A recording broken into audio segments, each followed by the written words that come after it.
My ex-girlfriend used me for $78,000 tuition, then threw insults. But I did one thing that made her life very bad. I'm 33 years old and a man. I do not like drama. I have a plumbing business. I have a nice home in an okay area. My life is normal. It is not fancy, but I feel good and have enough money. I always keep track of my money. I make plans for how to spend and save it. I also save money for bad times. My dad taught me this when I was young. He said to watch every dollar or it will go away. This was good advice. My girlfriend Megan is 29 years old. We were together for 6 years. She got into pharmacy school. We got engaged at that time. We thought this was our big chance. We planned to get married 1 month after she finished school. We paid money for a trip to Cabo. We planned to live in a big house with 3 rooms outside the city. Then real life happened. The school cost a lot of money. It was $34,000 each year for 4 years. She also needed money for books, school costs, and living. Her school paid for only 15% with help money. Her mom and dad said they knew important people in the medical world. But this was not true. They could barely pay their own bills. But they cared a lot about looking rich and being important. Her dad drove a car he rented but could not pay for. Her mom always said she would sell a big house soon, but she never did. They lived in a house they owed a lot of money on. They had big parties with expensive food. Then they ate cheap noodles for 2 weeks because they had no money. They had no money but looked rich on the internet and wore nice clothes. I helped pay. My plumbing work and extra jobs on weekends gave me money to pay for her school. I worked 60 hours each week. Sometimes I worked 70 hours when I had big jobs. I woke up at 4:30 in the morning. I went to work at 6. I worked until 6 at night. Some days I took emergency calls until midnight. I made good money, but the work was very hard. She said it was an investment for our future when she asked for money. I wrote down every time I gave her money. This was not a gift. Megan sent me many texts. She said, "When I get my first big pharmacy check, I will pay you back all the money plus more. Then we will get a better place for our wedding." I saved these texts, not because I didn't trust her, but because I always keep track of my money. I have always done this. I remember the night I decided to take money from my special savings to pay for her 3rd year of school. It was $26,000. I also had to pay a fee for taking the money early. We sat on my porch. She cried because she might have to quit school. She said, "I can't ask you to do this," but she really wanted me to do it. I said, "This is an investment in us." She said, "When I make a lot of money, I will pay you back every cent plus more." She looked happy then. She said, "Pharmacists at the big hospital make $120,000. She said, "We will have a good life." 2 days later, the money went to her school. I did not go to my friend's wedding in Cancun that month. I could not pay for both. When Megan asked why I did not go, I said I had work to do. I did not want her to feel bad. Every school term was the same. Megan sent me links to pay her school. I sent $17,000. She promised to pay me back. She talked about our future plans. This went on for 4 years.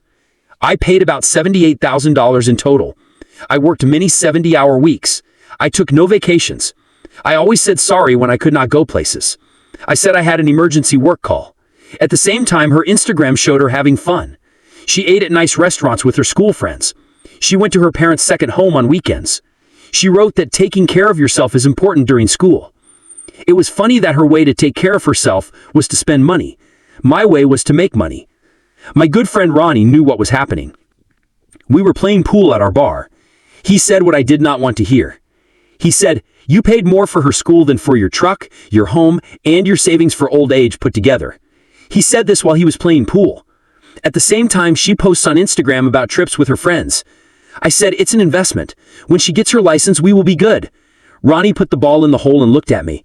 He said, "I never see her write about how good you are for paying for her school, but she writes a lot about the expensive earrings her parents gave her." I did not listen to him. Ronnie doesn't trust people. His mom and dad got divorced. He was going to get married 3 times but did not. His job is to help people get divorced. He makes money from bad marriages. So he sees bad signs in everything. But I thought about what he said. He said, "Keep all your papers that show you paid." He also said, "Maybe stop saying no to emergency work to go to her family dinners. They still treat you like a worker." I rolled my eyes but did what he said. I kept all my papers. I also took emergency work calls. Later, Dom, my work partner, saw how much I worked. We started the plumbing company after we learned to be plumbers. We built it from nothing. Now we have 15 workers. People in our city think we do good work. He knew something was wrong when I did not come to our business meeting. This was the first time in 7 years I missed it. He asked, "Are you and Megan okay? I have not seen her at our work parties lately." He said this while we waited for parts for our work van. I said, "She is busy with work at different places. The last year of school is hard." Dom nodded, but I saw his face. His old girlfriend did something like this to him. He said, "Make sure you take care of yourself too. Our business is doing very well. But you look tired. When did you sleep more than 5 hours last?" I could not remember. I had emergency calls, regular work, and I drove food to Megan at school when she studied late. I did not sleep much, but we were almost done. 4 years of paying was almost over. A few more months of hard work. Then she would finish school. We would get married. Our life would start. I should have seen the bad signs. After 3 years, Megan stopped talking about our future. She stopped saying she would pay me back. She started talking about my job, not our investment. She spent more time with her school friends and less time with me. But I thought it was because she was stressed from her schoolwork and tests. I was too busy working to see she was leaving me. 1 month before she finished school, 5 weeks before our wedding, Megan said she needed space. She said she needed to focus on her tests. She said she needed to live with her parents for a short time. I thought this made sense. The pharmacy tests are very hard. I helped her move some things to her parents' house. I told myself this was for a short time. I even sent her a gift to help her study. It cost $200. It had good snacks, drinks for energy, and new markers in her favorite colors. The note said, "You can do this, almost done." Then she sent a text that changed everything. This was 3 days after she finished school. It said, "Hey, thanks for paying for my pharmacy school. My new boyfriend Tony thinks you are sad for paying for a woman who is too good for you. Thanks for the free school. Have your sad little life. LOL." I looked at my phone and felt like a truck hit me. The winky face, the LOL, and saying she was too good for me. She was not just leaving me 1 month before our wedding. She was making fun of me for paying for her to become a pharmacist. I looked at her Instagram. She was there with her arms around a man in a nice suit. They stood in front of a tall, fancy building. She wrote, "Upgrade complete." My first thought was to drive to her parents' house. My second thought was to make a plan. I do not get angry easily. Not when a worker tried to cheat us on a big job. Not when a customer would not pay me $20,000 they owed me. Not even when someone stole my truck last year. I take my time. I look at the situation. Then I make a plan. I wrote back, "You're welcome." Then I started to get all my papers together. I did not get angry. I spent all weekend getting proof. I had bank papers showing I sent money to Megan for school. I had checks I sent to her school. I had pictures of texts where we talked about the loan. I had emails where she said she would pay me back. The total was $78,346.27. I had proof for every cent. I made a list on my computer of each time I paid. I wrote the dates, numbers to prove I paid, and what Megan promised each time. I did not have a paper we both signed for a loan, but I had more than 20 texts and emails where she said she would pay me back all the money plus more when she made $120,000 as a pharmacist. I printed my bank papers. I marked the money I sent to her. I put them in order in a book. I even had people who heard her say she would pay me back. Ronnie heard her say it many times. She also told Dom she would pay me back at our work Christmas party last year. One text from her third year was important. Megan wrote, "OMG, babe, you are saving my life. The $17,000 for this school term just went through. I promise on everything I love, I will pay you back every cent plus more when I make $120,000 as a pharmacist. You are investing in us." I wrote back, "I know. We are a team. This is our future." Megan wrote, "Exactly. We are partners in everything. When I get my license, we will make your life better. New truck, maybe we can move to a better area. Your hard plumbing work is almost over." When I look at that text now, I know she planned to leave me for years. She did not mean I would stop working hard. She meant she would find a better man when she had her pharmacy degree. I was just a step for her to climb up. I was the fool who paid for her to move up while she looked for someone better. I called Ronnie right away. He said, "She left you?" He did not sound surprised. I said, "It's worse." I told him about the text. He was quiet for a long time. Then he said, "Tell me you kept all your papers, every single one. Send me everything. I will ask Patricia at Westbrook Legal for help. She helps people get their money back." With all my proof, I wrote an email. It was professional, cold, and exact. The subject said, "Money you owe for pharmacy school." The email said, "Megan, after your text, I am writing about the $78,346.27 I paid for your pharmacy school. We agreed many times you would pay me back all of it. You just finished school. Please tell me how you will pay me back in 5 days. If not, I will take legal action to get my money. From Caleb. I added a list of every time I paid, with dates, proof numbers, and what she promised each time. Now it was her turn to act. I wanted to see what the rich Tony thought about having a girlfriend who owed $78,000. 4 days later, Megan called me. She almost screamed. She said, "Are you crazy?" I said, "Hello, Megan. I guess you got my email." She said, "That money was a gift. I was going to marry you. Men who love women pay for their dreams. You never said I had to pay it back." This was her trying to make me think I was wrong. This came from the woman who texted me many times over 4 years that she would pay me back every cent plus more. I said, "Actually, Megan, we talked about you paying me back many times. I have many texts, emails, and people who heard you promise to pay me back every dollar plus more."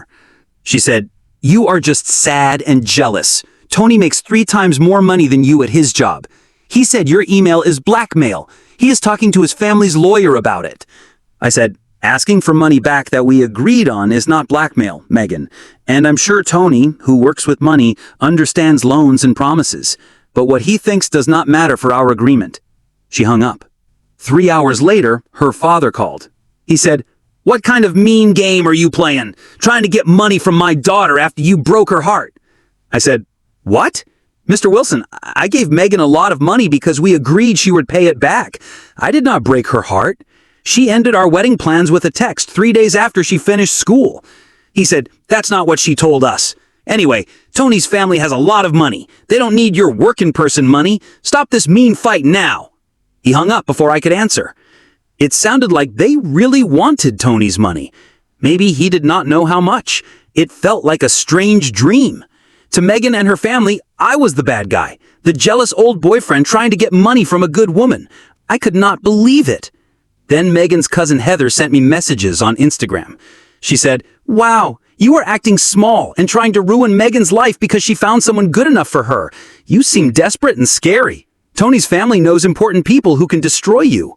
The fake world they lived in was amazing. Megan then emailed me. She said, "Fine, I will give you $5,000 to leave me alone. This is the only time I will offer this. Take it or leave it. I am being very nice since you offered to pay for my school." She offered $5,000 for a $78,000 debt. She was crazy. That's like trying to pay for a house with a coffee shop gift card. The next day, my phone rang. I did not know the number. A man's voice said, "Is this the guy who used to date Megan?" His voice sounded like he thought he was better than me. I said, "Who's asking?" He said, "Tony, I know you're upset that Megan chose me, but this sad try to get money from her is just pathetic." I said, "That's an interesting way to see it. My family has hundreds of millions of dollars. My car costs more than you make in a year. So, are you calling to pay her debt?" I kept my voice calm. He was quiet for a moment. He said, "What? No, that's not... I'm telling you to leave her alone as a favor." I said, "A favor that doesn't fix the problem. I see." His voice got lower. He sounded less sure. He said, "Megan is having a hard time with this. She mentioned something about the amount." I said, $78,000. Every cent has proof, plus interest. I heard him breathe out hard. He said, "That's crazy. No way she owes that." I said, "I have proof for every dollar. Texts, emails, people who heard. Do you want me to send you the papers? You could look at them since you work with money." He was quiet. I said, "Or you could pay it, since you just talked about your family's money." He said angrily, "That's not my job." His nice act was completely gone. I said, "So, why are you calling? To show off your money but not use it? That's very helpful, Tony." He started to say, "Listen, you little..." I said, "No, you listen. I have a written agreement with Megan. Your family's money doesn't matter unless you want to use it to help her. If you want to pay her debt, I will tell you how to send the money. If not, we have nothing to talk about. He said, "You think you're so smart?" I said, "Actually, I think I know exactly who you are." What I expected. I hung up. The call showed me everything. Tony talked big, but would not pay $78,000 for Megan's debt from before they met. His fake nice person broke in less than 2 minutes. All show, no real substance. The kind of guy who brags about his dad's money but can't pay when the bill comes. I sent Megan's email to Ronnie. He wrote back in minutes. He said, "They think you are lying. Rich people always think rules don't apply to them. It's time to show them what you have." I wrote back to Megan. I said, $5,000 for a debt of $78,347.27 is not fair. It doesn't match what we agreed on many times. You have your pharmacy degree now. You can make good money, like you said when we talked about paying me back. I will agree to a payment plan. If we can't agree in 7 days, I will take legal action. This might hurt your credit score. It might also make the pharmacy board check if you are a good person to be a pharmacist. Ronnie found out about the pharmacy board review. They check if people are good and honest before giving them a license to handle strong medicines. Money problems, especially breaking money promises, can make them check you. I did not want to hurt her job, but she needed to know what could happen. I looked for more information. I found a case about a woman named Jessica Torres. The pharmacy board made her wait 6 months for her license because they were checking if she did bad things with money. I added the story about Jessica to my email. 7 workdays passed. Megan did not write back. Instead, I got a special letter from a law firm called Blackwell, Richardson and Associates. They were just trying to scare me. They said my claims were not true. They said the money was a gift. They said I was bothering her. They said I was trying to hurt her job chances. They told me to stop talking to her or they would take legal action against me. Ronnie laughed when I showed him. He said they hired the expensive lawyer with the scary letter. That's what people do when they are wrong but want to scare you. I took their letter and my proof to Patricia. A friend told me she helps people get money they are owed. She looked at everything carefully.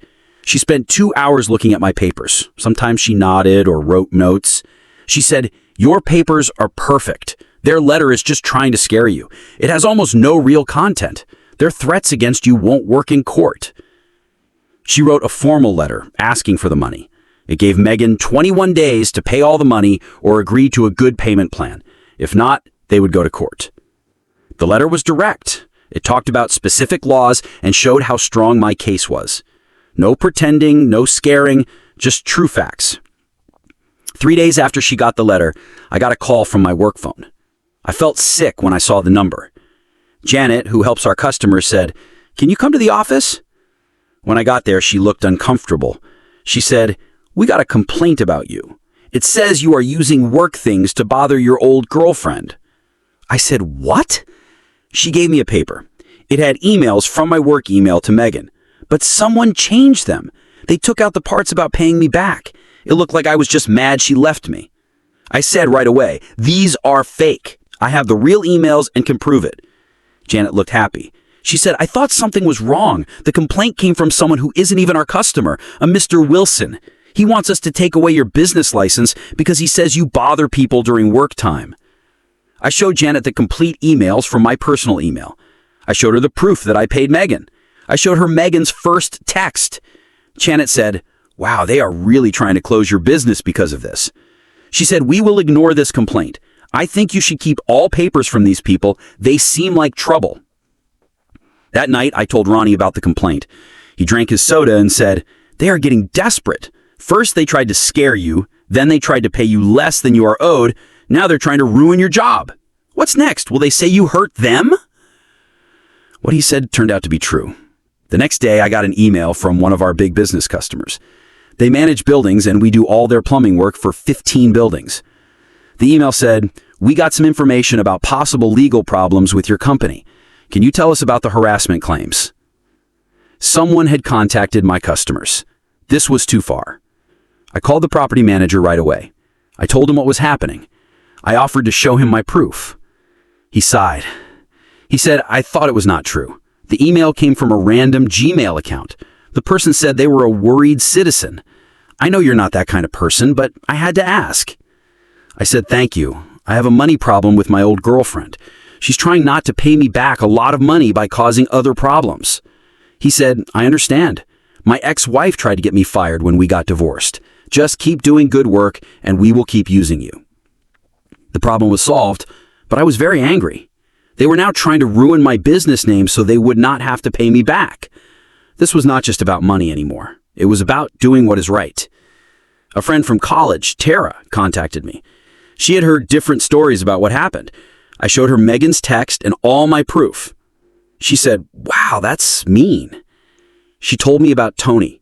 She said his family does have money, but he is known to be very controlling with his money. His last girlfriend had to explain every dollar he spent on her. Tara said, "Unless it makes him look good to other people, I really don't think he wants to pay her old debts." This confirmed what I thought. Megan and her parents thought Tony would pay for everything, but they were wrong. They thought they found a rich man to take care of them, but really, they just traded one money problem for another, more controlling one. Tara told me something else. She said Tony's dad stopped giving him money from his trust fund last year. He talks like he has a lot of money, but he doesn't always spend it. After my lawyer sent her letter, I got an email from a different lawyer. Her name was Jennifer Sanderson from Greystone Legal Partners. This email sounded different. It said, "Ms. Wilson wants to fix this quietly. She is worried about her job." Then came the insulting offer. They offered to pay $15,000 one time. They would not say they owed the money. $15,000 for a $78,000 debt? After that mean text she sent me, this was offensive. That's like crashing someone's new expensive car and offering to pay for a car wash. I sent the email to Ronnie. He wrote back, "The rich boyfriend probably said, 'This is not my problem.' Now they are rushing to find a solution. Don't give in." I was about to write back when Dom, my business partner, pulled me aside at our shop. He looked worried. He said, "I just got off the phone with someone who said they were your ex's lawyer. They said they will get a restraining order against you. They say you bother her at work. They say you follow her." I felt cold. I said, "That's completely false. I haven't been anywhere near her." Dom nodded. He said, "I thought so, but they say they have a witness who saw your work truck outside her pharmacy last week. They are threatening to tell our clients that we have an unstable plumber working for us." I said, "I was in Denver last week for a plumber meeting. My whole team saw me there." Dom said, "Good, I support you, but keep papers on everything they do. They are not fighting fair."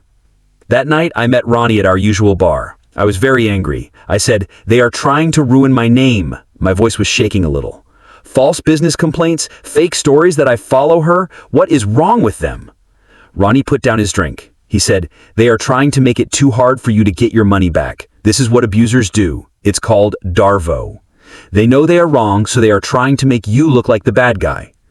Ronnie said firmly, "You just want what is yours, and that's what you will get. This just shows they know they will lose in court. They wouldn't be fighting so dirty if they thought they could win." I wrote back to Miss Sanderson. I said, "I reject your client's offer of $15,000 for a $78,346.27 debt. Ms. Wilson is worried now because she broke her promise to pay me back. Then she sent me a mean text. Also, I know about the false complaints to my business. I know about the fake stories that I follow her.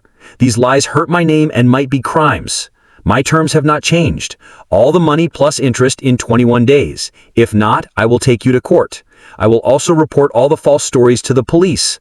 I will show proof I was in Denver. I have hotel papers, photos from the meeting, and many people who saw me there. Let them try to say I was following her when I was in a different state." 1 week before the 21 days ended, I got an email from Jennifer. It said, "After thinking more, Ms. Wilson offers to pay $45,000 over 6 years with no interest. This is a big part of the amount you claim. It is a good way to avoid a long court case for both of us." They went from saying it was a gift to offering $45,000. This was progress, but still not enough. They offered no interest even though she promised to pay interest. 6 years was too long. I talked to Patricia. She said, "They know they are in a bad position. The fact that they went from $15,000 to $45,000 in 1 week tells me they expect to pay the full amount eventually. Don't give in." I wrote back to Miss Sanderson. I said, "The offer is not enough. I will not change what I want. The full amount of $78,346.27. Standard interest like banks charge. Maximum 36 months to pay. If she misses a payment, she must pay all the rest right away. These terms are what Miss Wilson promised herself.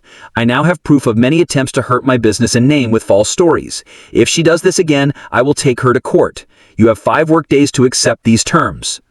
5 tense days passed. I heard nothing.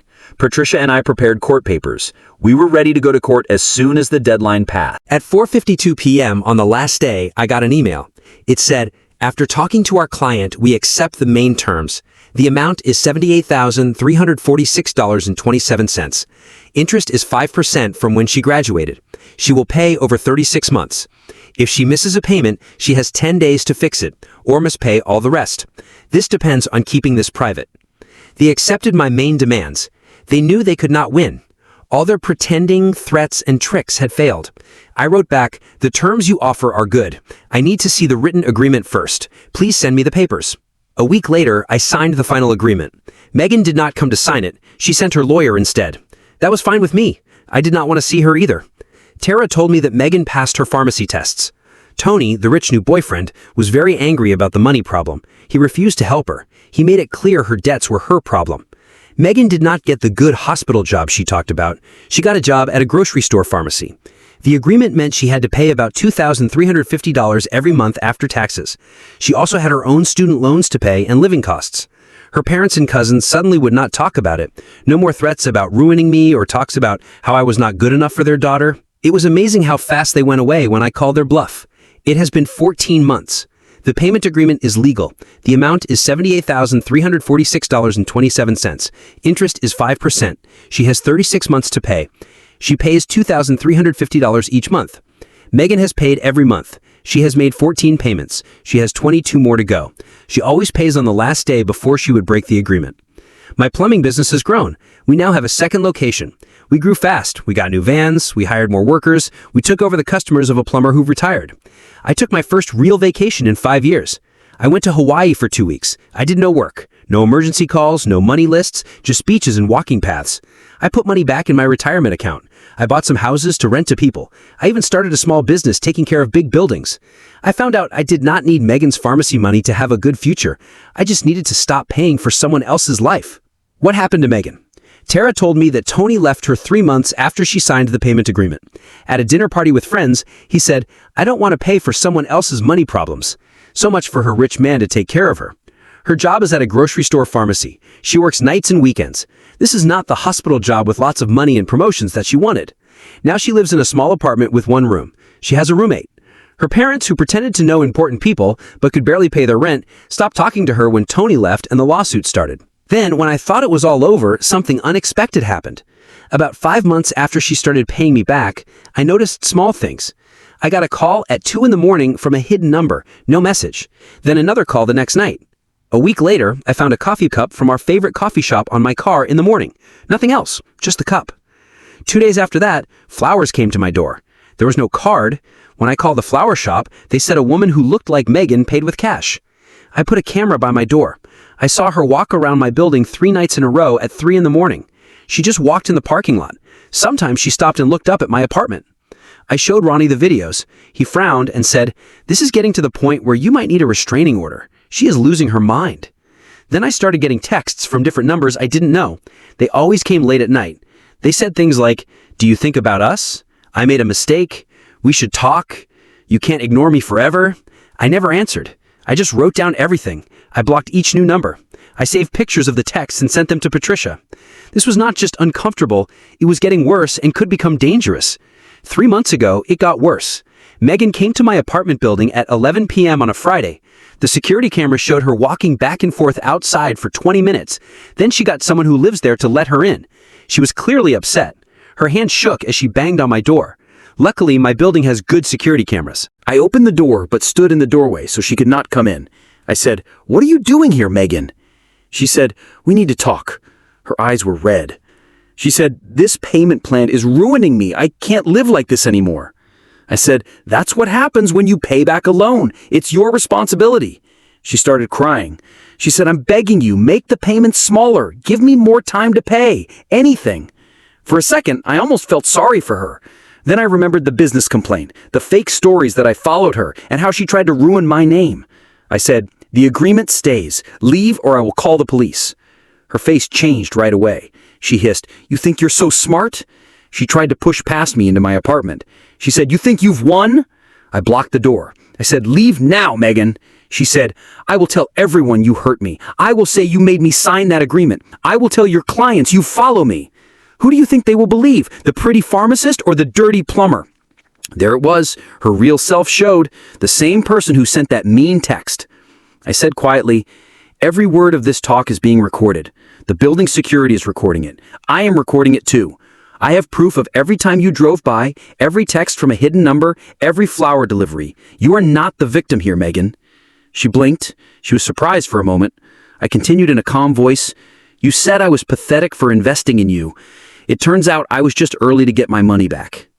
She tried to get into my apartment 3 more times that weekend. Security saw it all. The next Tuesday, she came to my work. She made a scene in the shop and some of my workers made her leave.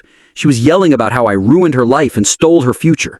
My office manager, Angela, recorded everything on her phone.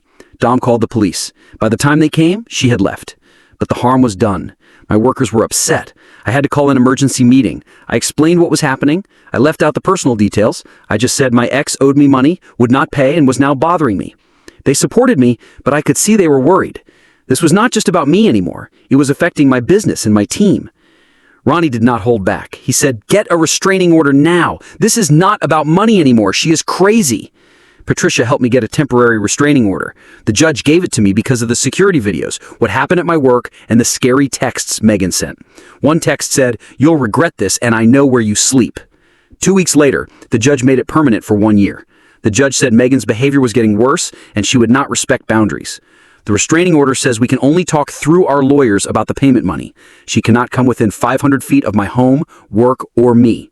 If she breaks the order, she could face criminal charges.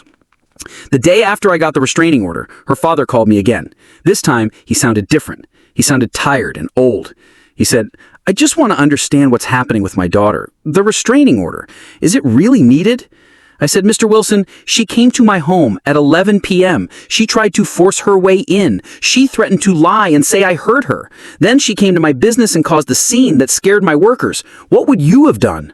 He was quiet for a long time. He said, "I don't know what's wrong with her. She's not the person we raised." I almost felt sorry for him. Almost. I said, "She's a grown-up who made her own choices. Now she must face what happens. I'm sorry this is hurting your family, but I must protect myself and my business." He said quietly, "I understand. I'm sorry about all of this." It was too little too late. But I appreciated that he said it. My life has gotten much better since all this happened. I am dating Lauren now. She is a structural engineer I met through a client. She knows what happened in general. She said, "She sounds like she only cares about herself. You didn't just dodge a bullet, you dodged a bomb." We ate Thai food tonight. It was simple, real, and perfect. Lauren does not play games or send confusing texts. She does not expect me to pay for her life or fix all her problems. She does well in her job. She is emotionally stable. She is refreshingly honest. Ronnie was less nice. He said, "You paid $78,000 to find out she was terrible before you married her. That's the cheapest divorce you'll never have." He is right. That money was the price I paid for my freedom. If I had married Megan, the money problems would have been much worse. And the pain of being with someone who saw me only as a step to climb up would have been awful. About a month ago, I got a dog from a shelter. He is a 3-year-old German Shepherd mix named Rex. He is loyal and protects me. We run every morning. He sleeps by my bedroom door at night. Best decision I've made in years. Rex was training to be a police dog, but did not finish. His old trainer said he was too friendly for the job. But his training makes him a great friend. He is well behaved, listens well, and seems to understand people well. The money Megan pays me goes right into an investment account. I plan to use it to expand the plumbing business with Dom next year. Using her debt to make my future successful feels like perfect justice. It feels very good to use the money that was supposed to pay for her future to build my future instead. The most surprising thing was what Megan's father did. He came to me at a coffee shop last week. He looked much older than I remembered. He said quietly, "I owe you an apology. We believed what Megan told us about you. She is not well. She is seeing a therapist now. I mean, she should have done this a long time ago." He gave me his card. He said, "If you ever need anything, please call. And thank you for not pressing charges about her following you. You could have made things much worse for her." I did not tell him that the restraining order was already the nice option. I had enough proof to charge her with a crime for harassment, following me, and lying to police. His daughter was lucky I chose the least harmful option. I just nodded and told him, I hope she gets the help she needs. I meant it, not for her, but for anyone else who might meet her in the future. When I left the coffee shop, I knew I no longer felt angry when I thought about Megan. I just felt a little sorry for her. And I felt relief that she was not my problem anymore. The money was coming in as agreed. That was all that mattered. My advice for anyone in a similar situation: keep proof of everything. Save texts. Keep papers showing you paid. Have people who can confirm what happened. And when someone shows you who they really are, believe them the first time. Megan wanted me to enjoy my sad little life. LOL. Instead, I have weekly walks with Rex, nice dates with Lauren, and monthly payments from my ex. Life is good. So that's what happened. Bye.